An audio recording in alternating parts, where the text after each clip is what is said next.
filled episode of Comedy Masala. And നമ്മുടെ പ്രിയങ്കരായ രണ്ട് ആർട്ടിസ്റ്റുകൾ Ullas Pandalam and Harisree Martin അവരെ കൂടി വേദിയിലേക്ക് സ്വാഗതം ചെയ്യുകയാണ്. അങ്ങനെ നമ്മുടെ പ്രിയപ്പെട്ട രണ്ട് ആർട്ടിസ്റ്റുകൾ നമ്മളോടൊപ്പം ജോയിൻ ചെയ്തിരിക്കുകയാണ്. ഇവരെല്ലാ ദിവസവും വന്ന് ഇവിടെ ഗസ്റ്റ് സീറ്റിലിരുന്ന് ഇവിടെയുള്ള പെർഫോമൻസ് ഒക്കെ കണ്ട് സുഖമായിട്ട് കൈയടിച്ച് പോയിക്കൊണ്ടിരിക്കുകയാണ്. ഇതിങ്ങനെ അനുവദിക്കാൻ നമുക്ക് പറ്റില്ല. ഇത് ഇവിടെ ഇങ്ങനെ തുടരാൻ പറ്റില്ല.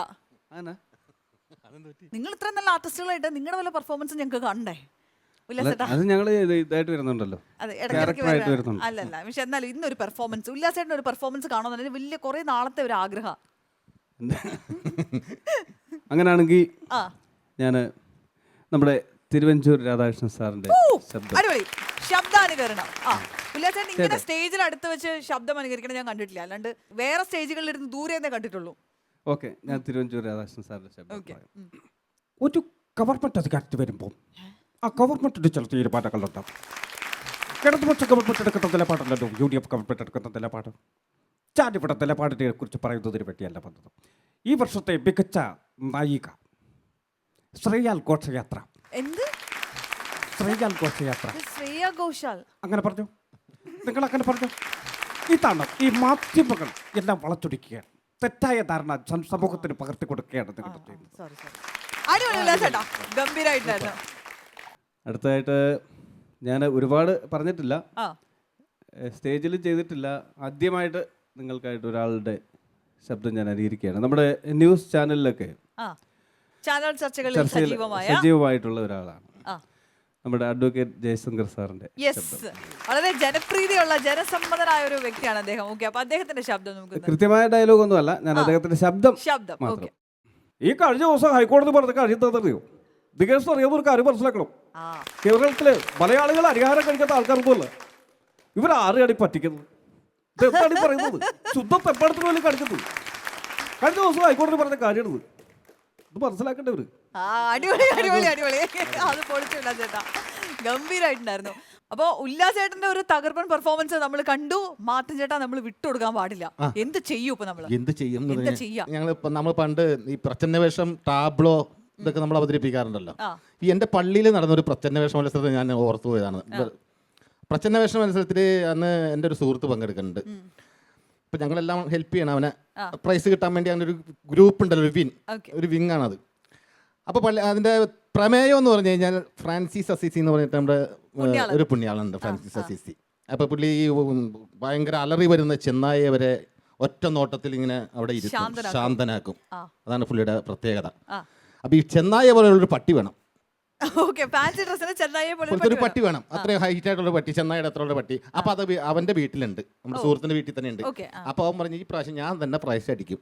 കാരണം ചെന്നായ പോലത്തെ പട്ടി വേറെ ഈ പരിസരത്തൊന്നുമില്ല, ബാക്കിയൊക്കെ കൊടിച്ചുകളാ എല്ലാവരുടെയും വീട്ടിൽ. ഇത് ജർമ്മൻ ഷെപ്പേർഡ് നല്ല അസാധ്യ പട്ടിയാണ്. ഞാൻ അവന് ട്രെയിനിങ് കൊടുക്കാമെന്ന് പറഞ്ഞു. ഞങ്ങൾ ചെന്ന് നോക്കിയപ്പോൾ ഭയങ്കര ട്രെയിനിങ് ആണ്. കാണിക്കുമ്പോഴത്തേക്കും പട്ടി പയ്യെ അടന്ന് വരും. 2 സെക്കൻഡിൽ കാണിക്കുമ്പോഴത്തേക്കും പട്ടി അവിടെ ഇരിക്കും. കൈയടി എന്ന് വെച്ചാൽ പൂര കൈയടി ആയിരിക്കും. കാരണം അനുസരണശീലമുള്ളതാണ്. പക്ഷെ അത് ചെന്നായയുടെ പോലെ തന്നെയായിരുന്നു. മത്സരം ആരംഭിച്ചു. പ്രൈസ് ടെസ്റ്റ് നമ്പർ 5 വിളിച്ചു. മത്സരം ആരംഭിച്ചു കഴിഞ്ഞപ്പോഴോ അപ്പോൾ ഇവൻ പുണ്യാളൻ്റെ താടിയും ഡ്രസ്സും എല്ലാം ഇട്ട് അരപ്പട്ടയൊക്കെ കെട്ടി ഇങ്ങനെ സ്റ്റേജിൽ നിൽക്കുമ്പോൾ സിഗനൽ കൊടുത്തു. പട്ടി ആ എൻ്റെ സൈഡിൽ നിന്ന് ഇങ്ങനെ വരും. സിഗനൽ കേട്ടല്ലോ, പട്ടി ഇങ്ങനെ ഒന്ന് നോക്കി കഴിഞ്ഞപ്പോഴാണ് ഒരു രൂപം നിൽക്കണം, ഇങ്ങനെ താടിയൊക്കെ വെച്ച് ലോഹയൊക്കെ ഇട്ട് ധരിച്ച്. അപ്പം നമ്മുടെ ചെന്നായിട്ട് വന്ന പട്ടി ആരാണെന്ന് പിടുത്തം കിട്ടിയിട്ടില്ല. 2 കഴിഞ്ഞത് പിന്നെ കാണുമ്പോൾ മുറിച്ച് ഇങ്ങനെ കടിക്കുന്നുള്ളത് പുണ്യാളാകെ. ഇപ്പൊ പുണ്യാളൻ ഇങ്ങനെ പട്ടി ഇങ്ങനെ നിൽക്കുന്നുണ്ടായിരുന്നു. പ്രൈസായിട്ട് അത് പ്രൈസും പോയി ആകെ ഒന്ന് ഇറങ്ങി ഓടേണ്ട അവസ്ഥ വന്ന് പുണ്യാളില്. കാരണം വെച്ചാൽ അല്ലെങ്കിൽ കടിക്കും, ഉറപ്പാണ്. ആളെ മനസ്സിലായില്ല, തിരിച്ചറിഞ്ഞില്ല. അടിപൊളി അടിപൊളി. ഈ പുണ്യാളിന്റെ പേര് സെന്റ് മാർട്ടിൻ അല്ല. ഓക്കെ, എന്തായാലും നല്ല കഥയായിരുന്നു, അതുപോലെ നല്ല പെർഫോമൻസും ആയിരുന്നു. അപ്പൊ ഈ ഒരു ചിരിയോട് കൂടി തന്നെ നമുക്ക് ഇന്നത്തെ എപ്പിസോഡ് അങ്ങോട്ട് സ്റ്റാർട്ട് ചെയ്യാം. രണ്ടുപേർക്കും സീറ്റുകളിലേക്ക്. Thank you.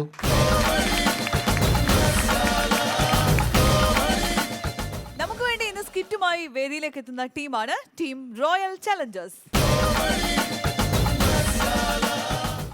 എനിക്ക് വയ്യ, എന്തെല്ലാം കട്ടപ്പാടാ കിടന്നു. ആ എല്ലാരും ഒന്ന് നിരന്നിരിപ്പുണ്ടല്ലോ, സന്തോഷം. ഇങ്ങനെയാണോ നാട്ടുകാർ ചെയ്യേണ്ടത്? നിങ്ങളുടെയൊക്കെ നിർബന്ധപ്രകാരമല്ലേ ഇവിടെ ഒരു മോർച്ചറി ഉണ്ടാക്കണമെന്ന് പറഞ്ഞത്.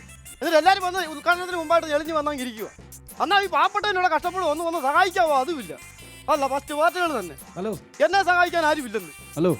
ആ അതെ, ഇവരാണോ നിങ്ങളെ സഹായിക്കുന്നത്? അല്ല, അവര് നാട്ടുകാരല്ലേ, അവരുടെ നിർബന്ധപ്രകാരമല്ലേ മോർച്ചറി ഇവിടെ. അല്ല, നിങ്ങളുടെ കൂട്ടത്തിലുള്ള ജീവനക്കാരൊന്നുമില്ലേ? കൂട്ടത്തിലുള്ള 3 നഴ്സുമാരുണ്ട്. ആ, അവരെ വിളിക്കണം. ആ, അവരൊക്കെ ഭയങ്കര ഡ്യൂട്ടിയിലാ. എന്ത് ഡ്യൂട്ടി ഡ്യൂട്ടി? കയറി കഴിഞ്ഞാൽ പിന്നെ അവർ യാതൊരു കാര്യത്തിനും ഇറങ്ങത്തില്ല. എന്ത് ഡ്യൂട്ടി? സൂപ്പർ ഡ്യൂട്ടി അല്ലേ, വാട്സാപ്പിലും ഫേസ്ബുക്കിലും ചുരണ്ടിക്കൊണ്ടിരിക്കുന്നു. അത് ശരി. അത് അവർക്ക് പിന്നെ ഇറങ്ങി വരാൻ പറ്റൂ. ആ, ആ, ആ. ആ, പിന്നെ നമുക്ക് ഡോക്ടറെ വിളിച്ചാൽ എന്താ കുഴപ്പം? ആ ഡോക്ടർ തിയേറ്ററില്ല. ആ, കൊള്ളാം. ഇത്രയും ആൾക്കാർ ഇവിടെ സുഖമില്ലാതെ കിടക്കുമ്പോൾ പുള്ളിക്കാരൻ സിനിമ കാണാൻ പോയിക്കാം അല്ലേ? ആ സിനിമ കാണാൻ പോയ കാര്യമല്ല പറഞ്ഞു, ഓപ്പറേഷൻ തിയേറ്ററിലാണെന്ന്. മനസ്സിലായോ? ആ, എന്നാ തിയേറ്ററിൽ നിന്ന് വിളിക്കണം. എന്താ സാറേ, തിയേറ്ററിൽ നിന്ന് വിളിക്കാൻ പറ്റത്തില്ല. എന്ത്? ഇവിടെയൊക്കെ ഓപ്പറേഷൻ ചെയ്താൽ വല്ല പൈസയും കിട്ടുമോ? അതിന് പുള്ളി അങ്ങ് ബോംബെയിൽ ഓപ്പറേഷൻ ചെയ്യാൻ പോയേക്കുന്നത്. ഓ, അവിടുന്ന് വിളിക്കാൻ പറ്റത്തില്ല. ബോംബെ പോയേക്കാണ്. പിന്നെ അല്ല, ഈ ഡോക്ടർക്ക് ഇത്ര ഉത്തരവാദിത്തം ഇല്ലായിരുന്നുണ്ടെങ്കിൽ ഞാൻ MBBS പഠിച്ച ഡോക്ടർ ആയെന്ന്. ആഹാ. പിന്നെ തനിക്ക് എങ്ങനെയാണ് ഈ ജോലി കിട്ടിയത്? 10ാം ക്ലാസ് 4 പ്രാവശ്യം എഴുതി. അതിനാ കിട്ടാൻ പാടില്ല. ആ, 10ാം ക്ലാസ് 4 പ്രാവശ്യം എഴുതിയിട്ടാണ് ഈ ജോലി കിട്ടിയത്. നിങ്ങൾ രണ്ടുപേരും വലിയ ഈ വിളിക്കാൻ ജോലിയെങ്കിലും കിട്ടിയത് നിങ്ങളുടെ ഭാഗ്യം എന്ന് വിചാരിക്കും. ആ എന്റെ ഭാഗ്യമൊക്കെ ഞാൻ നോക്കിയോ. നല്ല സിമ്പിളന്മാരായിട്ട് വന്നിരിക്കുമല്ലേ. എന്നാ കുഴപ്പം? നിങ്ങൾക്ക് എന്നെ ഒന്ന് സഹായിച്ചുകൂടെ? ഞങ്ങൾ എന്തിനാ സഹായിക്കുന്നത്? ആ ഞങ്ങൾ ഇവിടെ ഗസ്റ്റ് ആയിട്ട് വന്നിരിക്കുന്ന ഗസ്റ്റ് ആൾക്കാരാണ്. അല്ല, നിങ്ങൾ 2 ഗോസ്റ്റുകളാ. ആണ്ട്രാ, ചൂടാകുന്നു. കൊള്ളാലോ. ഞാനിവിടെ ഇന്നലെ തൊട്ട് തലപ്പരാൻ എടുത്തിരിക്കുക. മെമ്പർ പോരും, എനിക്ക് പല കാര്യങ്ങളും ചെയ്യാനുണ്ട്. എന്റെ മെമ്പറേ, ഇത് എവിടെ പോയി കിടക്കുമായിരുന്നു? എടേ, എനിക്ക് ഈ മോർച്ചറി വന്നും പറഞ്ഞ് ഇവിടെ മാത്രം നിന്നാ പോരാ. 5ാം വാർഡിൽ 5 വിധവകൾക്ക് അരി കൊടുക്കാൻ പോയിരുന്നു. ആ വിധവകൾക്ക് അരിയൊക്കെ കൊടുക്കുന്ന കൊള്ളാം. സ്വന്തം ഭാര്യ വിധവയാകാതെ നോക്കണം. എന്റെ ഫണ്ട്, മെമ്പറിന്റെ പ്രത്യേക ഫണ്ട് എന്നാണ് ഞാൻ ഈ ആശുപത്രിക്ക് ഒരു പുതിയ മോർച്ചറി കൊണ്ട് തന്നത്. അതൊക്കെ എല്ലാവർക്കും അറിയാം. എടാ, ഈ മോർച്ചറി ഉദ്ഘാടനം കഴിഞ്ഞാൽ എനിക്ക് ബില്ല് മാറാൻ പറ്റൂ. ബില്ല് മാറിയാലേ ഇതിന്റെ എഞ്ചിനീയർക്കും കോൺട്രാക്ടർക്കും പിന്നെ എന്റെ വീടിന്റെ ബാക്കി പണിയെല്ലാം തീർക്കാൻ പറ്റൂ. അല്ല, തീർക്കണ്ടേ? ആ അതൊക്കെ തീർക്കണം. മെമ്പർക്ക് വല്ല കാര്യം അറിയാനുണ്ടോ? എന്തോ ഞാനിവിടെ ഓടി നടന്ന് ഓരോരോ കാര്യങ്ങൾ ചെയ്യുമല്ലേ. എന്നെ സഹായിക്കാൻ ഒരു മനുഷ്യൻ പോലും ഇവിടെ ഇല്ല. നിന്നെ മാത്രമാണോ ഞാൻ ഇവിടെ ഏൽപ്പിച്ചത്? ഇവിടെ എത്ര സ്റ്റാഫ് ഉണ്ട്? ഇവിടെ ഇപ്പം 3 നഴ്സുമാരുണ്ട്. പിന്നെ കമ്പൗണ്ടർ ആയ ഞാനുണ്ട്. പിന്നെ നമ്മുടെ ഡോക്ടർ ദിവാകരൻ സാറുണ്ട്. ആ, ദിവാകരൻ സാറ്. ഡോക്ടർ പാരയാ നോക്കുന്നത്? അങ്ങനൊന്നും ഇല്ല. നേരത്തെ സിസ്റ്റർ സിസിലി ആയിരുന്നു നോക്കിക്കൊണ്ടിരുന്നത്. സിസിലിയുടെ ഭർത്താവ് അങ്ങ് ഗൾഫിൽ നിന്ന് വന്നു കഴിഞ്ഞിട്ട് ഡോക്ടറെ കാലും കൈ തല്ലി ഓടിച്ചു. ഇപ്പൊ അതിനുശേഷം റാണിയെ നോക്കുന്നത്. ആ, അപ്പൊ അതിന്റെ കേസ് ഏതാണ്ടൊക്കെ തീരുമാനം മിക്കവാറും. എടാ, ബാക്കി എല്ലാ കാര്യം ഓക്കെ ആണല്ലോ. ഡോക്ടറിന്റെ കാര്യം പറയുവാണെങ്കിൽ ഡോക്ടർ ഫുൾ ടൈം അവധിയാണ്. ഞാൻ ഒരു കാര്യം പറയട്ടെ, ഈ ഡോക്ടറിന് ഈ രോഗി നോക്കാൻ പറ്റുന്നില്ല. ഈ രോഗികളെ നോക്കായിരുന്നു എങ്ങനെ ഇവിടെ രോഗികൾ വന്നാൽ മരുന്ന് ആര് കൊടുക്കും? ഇവിടുത്തെ ഈ ഡോക്ടർ അവധി എടുക്കുന്നതിന്റെ കാരണം എന്നാ? എന്നെ മാത്രം ഓർത്താണ്. നിന്നെ മാത്രം നിനക്ക് അതിന് എന്താ അറിയാനാ? എന്റെ മെമ്പറെ, ഡോക്ടർ അവധി എടുക്കുന്ന സമയത്തല്ല ഈ വരുന്ന രോഗികളെല്ലാം ഞാനല്ലേ ഇങ്ങനെ പരിശോധിച്ച് മരുന്ന് കൊടുക്കുന്നത്.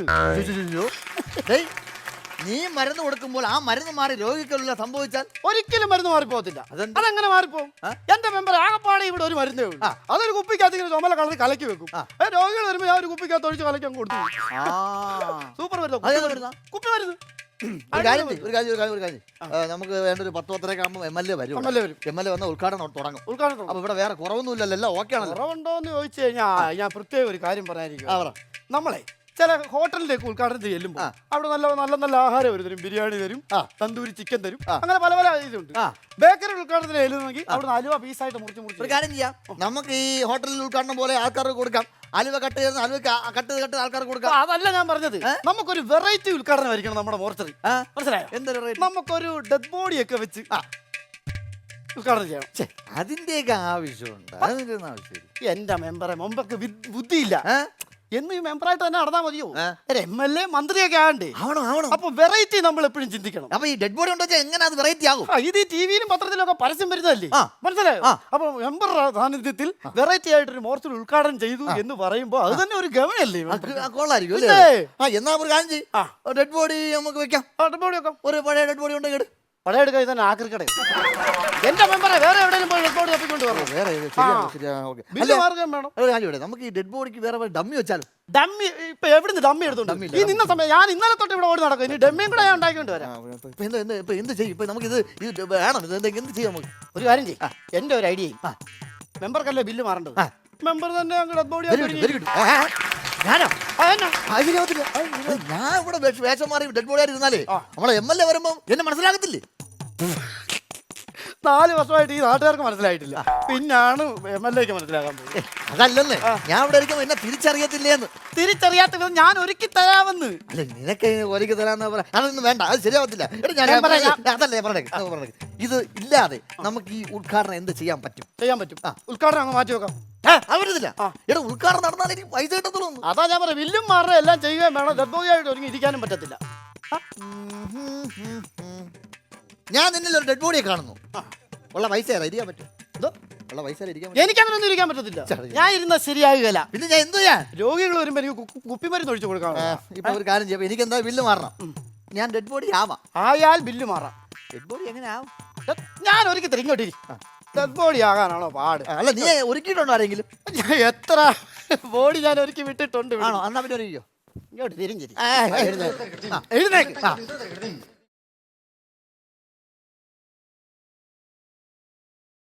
അടിപൊളി ബോഡി ഇന്ന് വരെ ഞാൻ കണ്ടിട്ടില്ല. നീ ഔലോസ് ബോഡിയാണോ മോത്തിട്ടത്? കണ്ടിട്ടങ്ങ് കൊതിയാകുന്നു. ഇപ്പൊ തന്നെ എടുത്ത് അങ്ങ് മോർച്ചറിലോട്ട് കയറ്റിയാലോ? നിങ്ങളെ ശത്രു വരുന്നുണ്ട്. നോക്കിയും കണ്ടു വരുന്നോണോ അനങ്ങുക ചെയ്യരുത്. പഴയ മെമ്പർ, തോറ്റ മെമ്പർ വരുന്നുണ്ടെന്ന്. എടാ, അവൻ പാഷാണത്തി കൃമിയാണ്. ഞാനാണെന്നും പറഞ്ഞു കളയില്ല അവന്റെ അടുത്ത്. പാഷാണ സാജി അല്ലെന്ന്. അതല്ല, പാഷാണത്തി കൃമിയാണെന്ന്. അവന് തോറ്റതിന്റെ ചെരുക്കുണ്ട്. ഞാനാണെന്ന് പറയണം. പ്രിയമുള്ളവരെ, നമ്മുടെ തോറ്റ മെമ്പർ ഇവിടെ എത്തിച്ചേർന്നിട്ടുണ്ട്. തോറ്റ മെമ്പറെ ഈ വേദിയിലേക്ക് ഞാൻ ക്ഷണിക്കുകയാണ്. നീ എന്താ വിളിച്ചു പോകണം? തോറ്റ മെമ്പർ പിന്നെ തോറ്റ മെമ്പറെ വിജയിച്ച മെമ്പർ എന്ന് പറയാൻ പറ്റുമോ?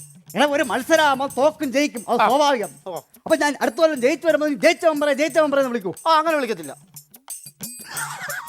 ഇതെന്താണ് സാധനം?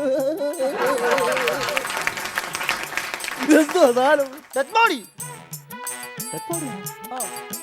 നല്ല മുഖപരിചയം. ഒരു മകൻ വരാൻ സാധ്യതയില്ല. യാതൊരു സാധ്യതയില്ല. അതെന്താ? ഇതങ്ങ് തമിഴ്നാടിന്റെ ഉൾഗ്രാമത്തിൽ നിന്ന് കൊണ്ടുവന്ന അനാഥപ്രേതമാ. ആണാ? അതാണ് ഒരു പാണ്ടി ലുക്ക്. അതൊക്കെ പോട്ടു. എന്റെ പുതിയ മെമ്പർ അങ്ങോട്ട് പോയി. പുതിയ മെമ്പർ നമ്മുടെ ഈ പഞ്ചായത്തിന്റെ വികസന പ്രവർത്തനങ്ങളെ കുറിച്ച് പഠിക്കാൻ അങ്ങ് ഗോവയ്ക്ക് പോയേക്കുവാ. കുടുംബമായിട്ട് ടൂർ പോയെന്ന് പറയരുത് കേട്ടാ. അല്ല, നമ്മുടെ പള്ളിയിലേക്ക് വരാന്ന് പറഞ്ഞായിരുന്നേ, ഇതുവരെ വന്നില്ല. ആ കാര്യം പറയുമായിരുന്നു.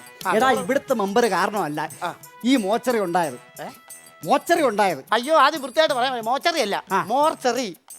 അങ്ങനെയാണ്? അല്ല. എടാ പോടാ, കേരളത്തിലുള്ള എല്ലാ മെഡിക്കൽ കോളേജും ഞങ്ങളെ പാർട്ടിക്കാരാ മോർച്ചറി ഉണ്ടാക്കിയ. അതറിയാമോ? നിങ്ങളുടെ പാർട്ടിക്കാരായിരിക്കും ഉണ്ടാക്കിയത്. പക്ഷെ ഇവരുടെ പാർട്ടിക്കാരല്ല അതിനകത്ത് കിടക്കുന്നത്. ആരെ പാർട്ടി? അല്ല, നമ്മുടെ എതിർ പാർട്ടി. അല്ല, എതിർ പാർട്ടിയുടെ കാര്യമാണ് ഞാൻ പറയുന്നത്. പഞ്ഞേക്കള വീട്. അതെ, കാറ്റടിച്ച് വീണായിരിക്കും. അതെ, ഈ ഡെഡ് ബോഡിക്ക് വേദനയൊന്നും എടുക്കൂലല്ലേ? ഡെഡ് ബോഡിക്കാണോ വേദന എടുക്കുന്നത്? വേദന എടുക്കില്ല കേട്ടാ.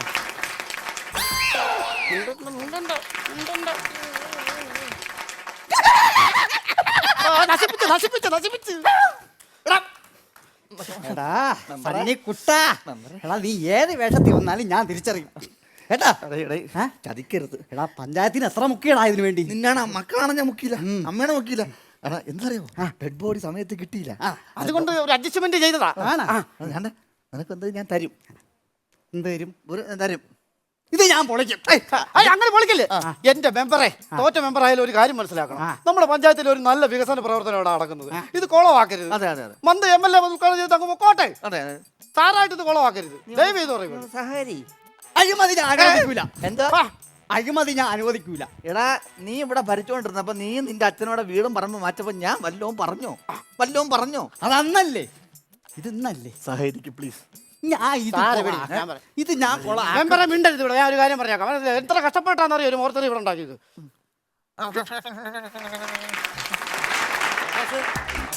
കോമഡി മത്സരമൊക്കെ ഞാൻ കാണുന്നുണ്ട്. നല്ലൊരു പ്രോഗ്രാമാണ്. മാർട്ടിൻ, സുഖമാണല്ലോ? നമ്മുടെ ഭരണമൊക്കെ കുഴപ്പമില്ലാതെ ഇങ്ങനെ പോകുന്നുണ്ട്. ഒരു കാര്യം ഞാനൊരു പാസ്പോർട്ടിന്റെ കാര്യം നേരത്തെ. പാസ്പോർട്ടിന്റെ കാര്യം അതിന്റെ ചെറിയൊരു പ്രശ്നമുണ്ട്, സാറ് സോൾവ് ചെയ്ത് തരാമെന്ന്. എനിക്ക് പാസ്പോർട്ട് ഉണ്ടല്ലോ. അല്ല, എന്റെ പാസ്പോർട്ടിന്റെ പാസ്പോർട്ട് ഞാൻ ശരിയാക്കി തരാം. അതും അവിടെ നിന്ന് വിളിച്ചു എന്നെ കാണണം. അതൊക്കെ ഞാൻ ചെയ്യാം. സാർ എനിക്കൊരു പാസ്പോർട്ട് ശരിയാക്കി തരുവാണെങ്കിൽ സാറിനൊരു പാസ്പോർട്ട് ഞാൻ കൊണ്ടുതരാം. എനിക്ക് 2 പാസ്പോർട്ട് വേണം. എനിക്ക് ഒറ്റ പാസ്പോർട്ട് മതിയല്ലോ. ആ പാസ്പോർട്ട് അല്ല, പിന്നെ പാസ്പോർട്ട് സ്കോച്ച്. അപ്പൊ വൈകുന്നേരം നമുക്ക് കാണാം. മാറ്റിലപ്പോ ഞാൻ അങ്ങോട്ട്. പിന്നെ എന്റെ വികസനമൊക്കെ കുഴപ്പമില്ലാതെ പോകുന്നത് ഇഷ്ടപ്പെടുന്നുണ്ടല്ലോ. അപ്പോൾ നല്ല നല്ല നല്ല നല്ല വികസനങ്ങളൊക്കെ ഞാൻ നടത്തുന്നുണ്ട്. എന്നാൽ നിങ്ങൾ എല്ലാവരും നല്ല പ്രോത്സാഹിപ്പിക്കണം കേട്ടോ. വെറുതെ ഇങ്ങനെ ഇരുന്നാൻ പറ്റില്ല. ഓക്കെ, നമസ്കാരം.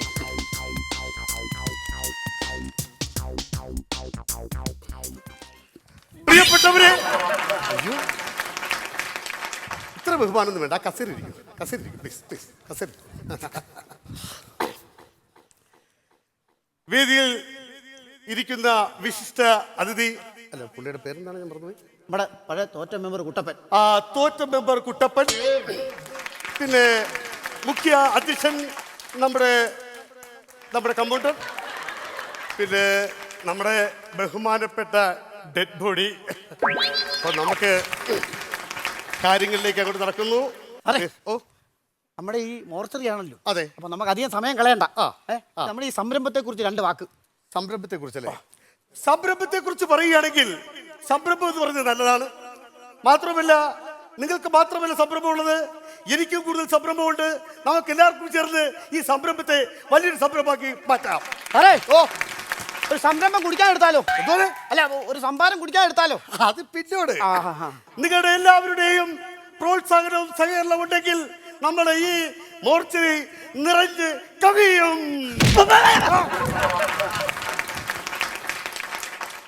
എന്ത് നിറഞ്ഞു കവിയണം. കവിയും.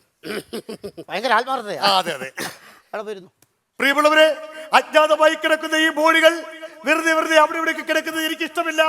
അതുകൊണ്ടാണ് ഞാൻ ഇവിടെ ഒരു മോർച്ചറി പണിഞ്ഞിരിക്കുന്നത്. മാത്രവുമല്ല, നമ്മുടെ ഇവിടുത്തെ പഞ്ചായത്ത് മെമ്പർ ഇവിടെ കാണാനില്ല. എന്തായാലും ഈ മോർച്ചറി വരാൻ വേണ്ടി പുള്ളി ഒരുപാട് കഷ്ടപ്പെട്ടു. ആ മെമ്പർക്ക് എന്റെ ഹൃദയ നന്ദി ഞാൻ ഏർപ്പെടുത്തുന്നു. അതെ. പിന്നെ സമയം വളരെ കുറവാണ്. നമുക്ക് പെട്ടെന്ന് ഉദ്ഘാടനം കിടക്കാം, അല്ലെങ്കിൽ ആകെപ്പാടെ കുളമാകും. തീർച്ചയായിട്ടും. അപ്പോ എന്താ ഉദ്ഘാടനം ചെയ്യാൻ കൊടുത്തരൂ ഷെഫീർ. വെറൈറ്റി ഉദ്ഘാടനമാണ്. അറിയാലോ, സാറോട് നേരത്തെ പറഞ്ഞായിരുന്നു. പ്രിയമുള്ളവരെ, ഈ പുഷ്പഹാരം നമ്മുടെ ഡെഡ് ബോഡിയിൽ ഇട്ടുകൊണ്ട് ഞാനിത് ഉദ്ഘാടനം ചെയ്തതായിട്ട് നിങ്ങളോട് പ്രഖ്യാപിക്കുന്നു.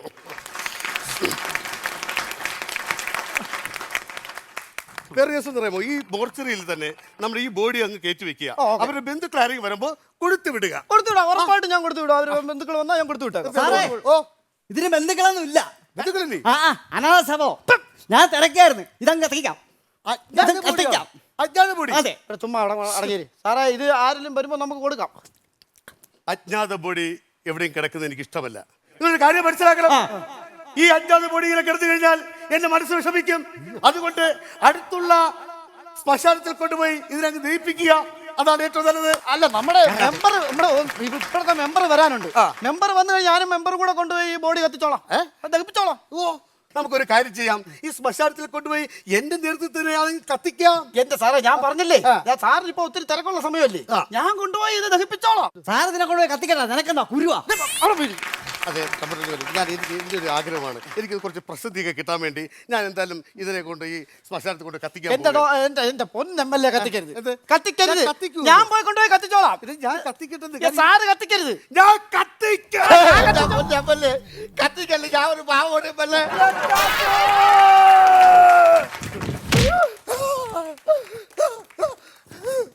സാറേ, MLA സാറേ, കമ്പൗണ്ടറേ, ഓ, നമ്മളെ MLA സാറ് ബോഡി ആയേ.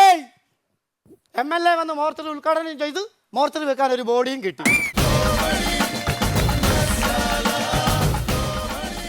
നിങ്ങളാകെ മനുഷ്യനെ പഠിപ്പിച്ചല്ലോ. എനിക്ക് ആദ്യം ഫ്ലോറിലേക്ക് നോക്കിയപ്പോഴേ മോർച്ചറി. ഓക്കെ, എനിക്ക് പൊതുവേ നല്ല ധൈര്യമായതുകൊണ്ട് എനിക്ക് ഇങ്ങനെയുള്ള വാക്കൊക്കെ കാണുമ്പോൾ തന്നെ എനിക്കൊരു വിറയലുണ്ട്. അതിൻ്റെ കൂടെ ദേ വരുന്ന ഒരു ഡെഡ് ബോഡി. അപ്പോൾ ഇതിനിടയ്ക്കാണെങ്കിൽ ഹ്യൂമറും വരുന്നുണ്ട്. എനിക്ക് ചിരിക്കണോ കരയണോ ആകെ പാടെ ഞാൻ ഇവിടെ നിന്ന് വെള്ളം കുടിച്ചു പോയി. സത്യം പറയാലോ. എങ്ങനെയുണ്ടായിരുന്നു മാറ്റി ചേട്ടാ? ഒരു ഡെഡ് ബോഡി കണ്ടു കഴിഞ്ഞാൽ ഇനി MLA അല്ല ആരാണെങ്കിലും അറ്റാക്ക് വന്ന് ചാവും എനിക്ക് തോന്നണേ. കാരണം കുഴപ്പമില്ല, രസമായിരുന്നു. പിന്നെ എല്ലാവരും ഇത്തിരി പൊടിക്ക് ഇത് ജഡ്ജ്മെന്റ് അല്ല, ഇത്തിരി സ്പീഡ് കൂടിയോന്നൊരു ചെറിയൊരു സംശയം. അപ്പോൾ പെട്ടെന്ന് ഒരു ചെറിയ സ്പീഡപ്പ് ആയിട്ട് എനിക്ക് തോന്നി കേട്ടാ. വേറെ ഒന്നുമില്ല. പിന്നെ ചിരിക്കാനുള്ള വകുപ്പൊക്കെ ഉണ്ടായിരുന്നു ഇതിനകത്ത് തീർച്ചയായിട്ടും. പിന്നെ കമ്പൗണ്ടർ ആണെങ്കിൽ ഫുൾ അഹോരാത്രം പണിയെടുക്കുന്ന ഒരു വ്യക്തിയാണെന്നുള്ളത് തന്നെ കാണിച്ചായിരുന്നു തുടക്കത്തിൽ. എല്ലാ ഭാരങ്ങളും ഏറ്റെടുത്തൊരു വ്യക്തി. പൊതുവെ നന്നായിരുന്നു. All the best. Thank you. ഇതിൻ്റെ ക്ലൈമാക്സിൽ ബോഡി കണ്ടിട്ട് ബോഡി ആയിരിക്കുന്ന ആള് ജീവനോടെ വന്നത് കണ്ടിട്ട് MLA മരിച്ചു വീഴുന്ന സീനാണ്. ഈ കഴിഞ്ഞ ദിവസം എനിക്കൊരു പ്രോഗ്രാം ഉണ്ടായിരുന്നു. പ്രോഗ്രാം കഴിഞ്ഞ സമയം ഒരു 12 മണി 1 മണിയോളമായി. ഞാൻ വീട്ടിലേക്ക് വരിക. അപ്പോൾ എൻ്റെ കൂടെ 2-3 പേരുണ്ട്. എൻ്റെ വണ്ടി ഓടിക്കുന്ന ആൾ, പിന്നെ അന്ന് വേറൊരാൾ മ്യൂസിക് ചെയ്യാൻ വേണ്ടി അതുവരെ എൻ്റെ കൂടെ ഇല്ലാത്ത ഒരാൾ അന്ന് വന്നു. അപ്പോൾ എൻ്റെ വീട്ടിൽ ബൈക്ക് വെച്ചിട്ടാണ് ഞങ്ങൾ പോയത്. ഇപ്പോൾ ഈ ഡ്രൈവറെ കൊണ്ട് ഞാൻ അവരുടെ വീട്ടിലാക്കിയിട്ട് ഞാൻ തിരിച്ച് കുറച്ചേ ഉള്ളൂ വീട്ടിലോട്ട് പോകാൻ. അപ്പോൾ ഈ മറ്റേ പുള്ളിക്കാരനുള്ള വിവരം ഞാൻ അറിയുന്നില്ല, മറന്നുപോയി. ഇവൻ പുറകെ ഇരിക്കുക. 2 പേരെ ഇറക്കി, ഏറ്റവും ലാസ്റ്റ് ഡ്രൈവറെ ഇറക്കിയിട്ട് ഞാൻ വീട്ടിലോട്ട് പോയി. അപ്പം സൈഡിലോട്ടൊന്ന് ഒതുക്കിയതാണ്. വണ്ടി ബ്രേക്ക് ചെയ്ത് ഞാൻ നിന്നിട്ട് പുറയുന്നു, അണ്ണ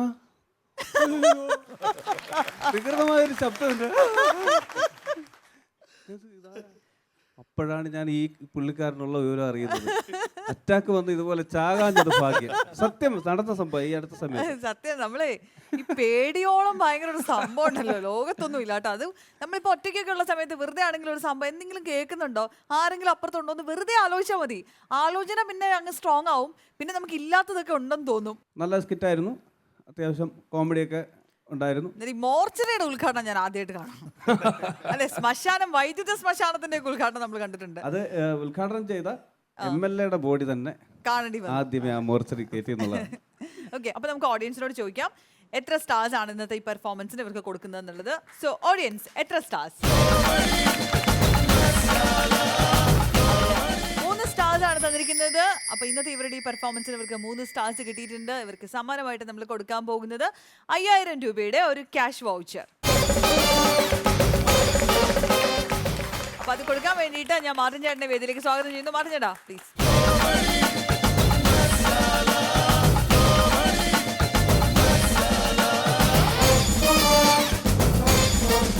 കോമഡി മസാലയുടെ വേദിയിലേക്ക് അടുത്തതായി ഒരു സ്പെഷ്യൽ പെർഫോമൻസുമായി എത്തുന്നു മധു അഞ്ചൽ.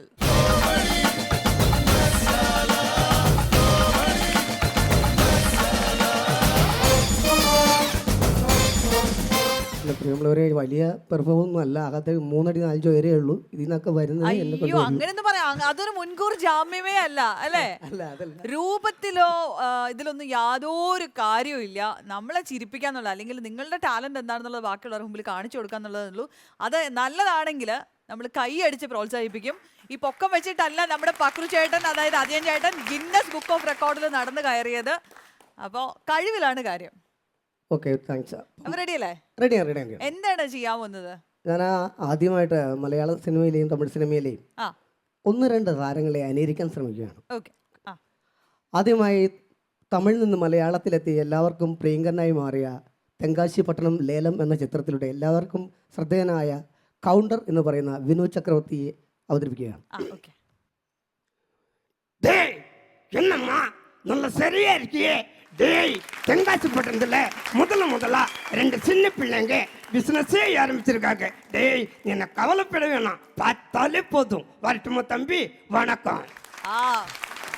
ഇതിപ്പോ പറഞ്ഞപ്പോ ആള് മനസ്സിലാവാത്തവർക്ക് കൂടി ഈ ശബ്ദം കേട്ടപ്പോ ആള് മനസ്സിലായി അല്ലേ?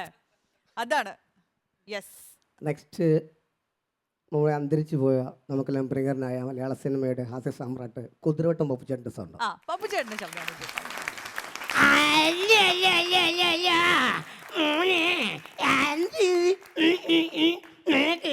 പപ്പടം തരാം, പായസം തരാം, ആൻറ്റി ഇതിന് ചെറിയ പറഞ്ഞെടുക്കി. അടിപൊളിയായിരുന്നു. അപ്പോൾ നല്ല രസമുള്ള ഒരു പെർഫോമൻസ് ആയിരുന്നു. ആദ്യം വന്നൊരു ഭയങ്കര ഇൻട്രൊഡക്ഷൻ ഒക്കെ തന്നു. അയ്യോ ഞാൻ അത്രയ്ക്കൊന്നും ഇല്ല, അങ്ങനെയൊന്നും ഇല്ല എന്നൊക്കെ പറഞ്ഞിട്ട് ഇത്രയും സമയം ആൾക്കാരെ ചിരിപ്പിക്കുക എന്ന് പറയുന്നത് വലിയ കാര്യമാണ് അല്ലേ? ഏറ്റവും ബുദ്ധിമുട്ട് ചിരി ഉണ്ടാക്കാനാണ്. അപ്പോൾ നമ്മളൊക്കെ ഇങ്ങനെ വാ തുറന്ന് ഇത്രയും സമയം ചിരിച്ചു. അത് കണ്ടു കഴിഞ്ഞപ്പോഴേക്കും നമുക്ക് ശരിക്കും ഒരു കാർട്ടൂൺ ഒക്കെ കണ്ടിരിക്കുന്ന പോലെ ഉണ്ടായിരുന്നു അല്ലേ?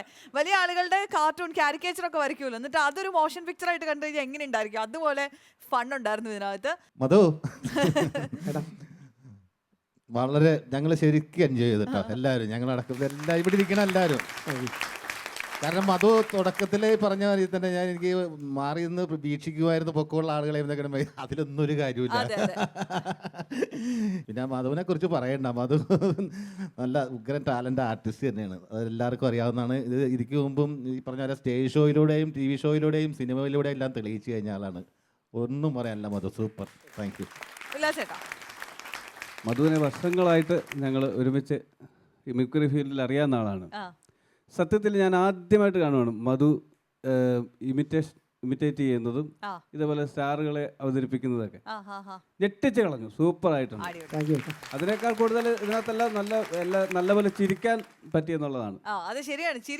ചിരിക്കാൻ പറ്റി, അതാണല്ലോ ഒരു കലാകാരന് സംബന്ധിച്ചുള്ള ഏറ്റവും വലിയ അനുഗ്രഹമായിട്ടുള്ളൊരു കാര്യം. തീർച്ചയായിട്ടും മാർട്ടിൻ ചേട്ടൻ പറഞ്ഞ പോലെ മിമിക്രിയിലും സിനിമയിലും ഒക്കെ കഴിവ് തെളിയിച്ചിട്ടുള്ള ഒരാളാണ്. പിന്നെയും അങ്ങോട്ടും എല്ലാവിധ ദൈവത്തിൻ്റെ അനുഗ്രഹം ഉണ്ടാകട്ടെ എന്ന് ഞാനും പ്രാർത്ഥിക്കുന്നു. ഓക്കെ മധുചേട്ടാ, താങ്ക് യു സോ മച്ച്. അപ്പോൾ ഇനിയും ഇതിലും വെറൈറ്റി ആയിട്ടുള്ള പെർഫോമൻസുകളുമായി വീണ്ടും എത്താം.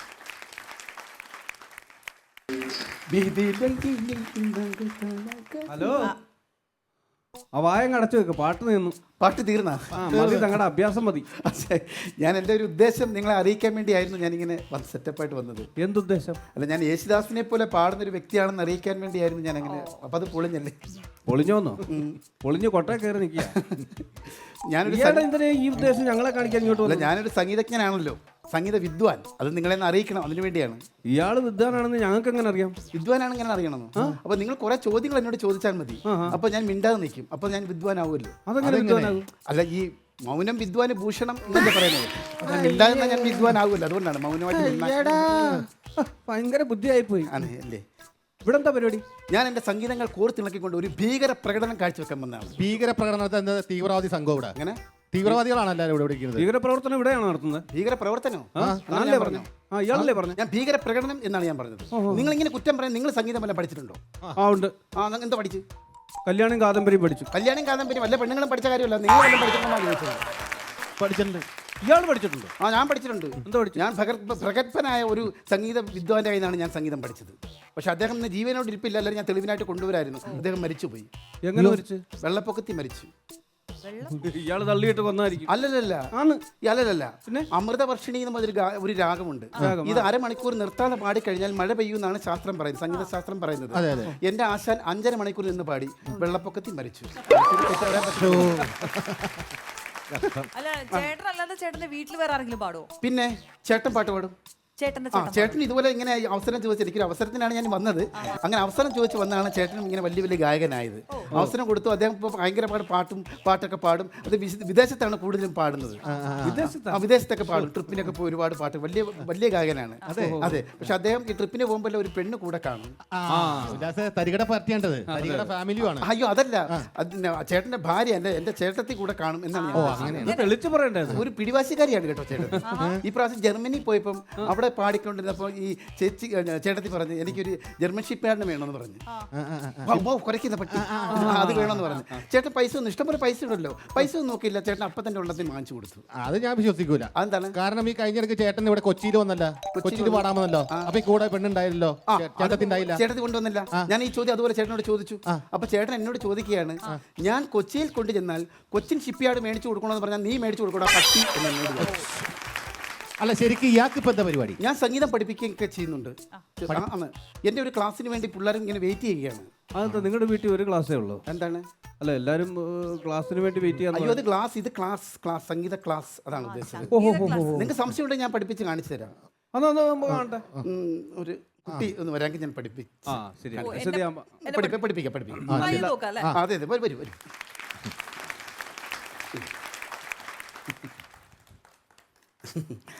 പാടൂ. പാടാൻ ശ്രമിക്കാം. ചെറുതായിട്ട് പാടിയിട്ടുണ്ടോ? ഇനി ഉറക്കെ പാടണേ.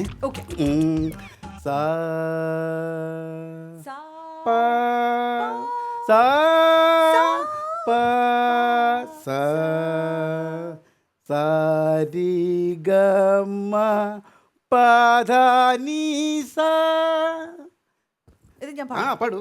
സാരി ഗ മ പ ധ നി സ സാ നി ധ പ മ ഗ രി സ സാരി ഗ മ പ ധ നി സ സാ നി ധ പ മ ഗ രി സ സരിഗ സരി ഗ മ പ ധ നി സ സനി ധ സനി ധ സനി സനി ധ.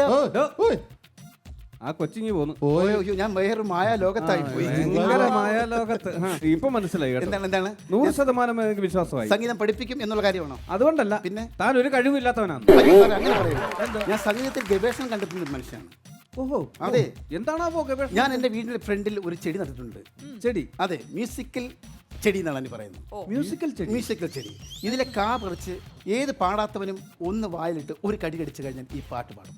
സംഗീതം അവന്റെ ഉള്ളിലേക്ക് ആഴ്ന്നിറങ്ങുക. കള്ളത്തരം പറയും. ഇതല്ല സത്യമാണ്. തെളിയിക്കാൻ ഞാൻ കൊണ്ടുവന്നിട്ടുണ്ട്. തെളിയിക്കാൻ ഒരു കാര്യം ഞാൻ ആരെ പഠിപ്പിക്കേണ്ടത്?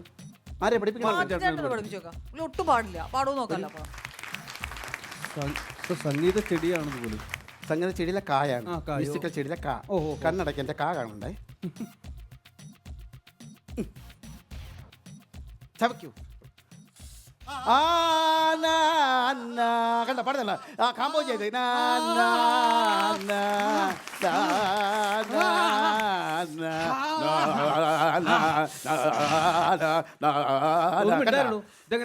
കാമ്പോജി എടുപ്പം പാടിയത്. ഇതെങ്ങനെ സംഗീതമാകുന്നു? പച്ചക്കാന്താരി വായ തള്ളി തന്നിട്ട് പാട്ട് പാടാൻ എരിഞ്ഞിട്ടും പാടില്ല. ഇത്തിരി വെള്ളം കിട്ടുമോ? നല്ല അരിയുണ്ടോ? ആ, നല്ല അരിയുണ്ട്. എങ്കിലും ഒരു കാര്യം ചെയ്യാം. നല്ല ഔഷധ ഗുണമുള്ള ഒരു തുളസി ഇല എടുത്ത് ചവച്ചരച്ച് നീര് കലക്കിയാൽ എല്ലാ തുളസിക്കും ഔഷധ ഗുണമുണ്ട്. എല്ലാ തുളസിക്കും ഇല്ല. എന്താ? ഞങ്ങളുടെ പഠിക്കലെ ശോഭയുടെ മോൻ തുളസി, അവനൊരു ഗുണവുമില്ലെന്ന് എത്രയോ പ്രാവശ്യം പറയുന്നത് ഞാൻ കേട്ടിട്ടുണ്ട്. അല്ല, ഇയാളിപ്പോ ഇവിടെ എന്താ ചെയ്യാം? ഞാൻ ട്രാക്ക് ഇട്ട് പാട്ട് പാടും. അയ്യേ, അതൊക്കെ പഴഞ്ചൻ ഏർപ്പാടാണ്. പഴഞ്ചൻ ഏർപ്പാട് ഇപ്പൊ എല്ലാവരും പാടുന്നുണ്ടല്ലോ. ഓ, അതൊന്നും കൊള്ളത്തില്ല. ഒറ്റയ്ക്ക് ഒരാൾ നിന്ന് മ്യൂസിക് അത് വേണ്ട, അത് ശരിയാണ്. ഭയങ്കര പാട്ടുകാരൻ. ഇപ്പൊ നിങ്ങൾ എഴുന്നേറ്റ് നിന്ന് കൈയടിച്ച് ഞാൻ ഇന്ന് എന്തിനാണ് ഇവിടെ വന്ന് പിച്ചക്കാരനെ പോലെ പാടുന്നത്? എനിക്ക് പൈസ വേണം. പൈസ കിട്ടിയാൽ ഞാൻ പാടും. ഒരു കാര്യം ആള് മാറി.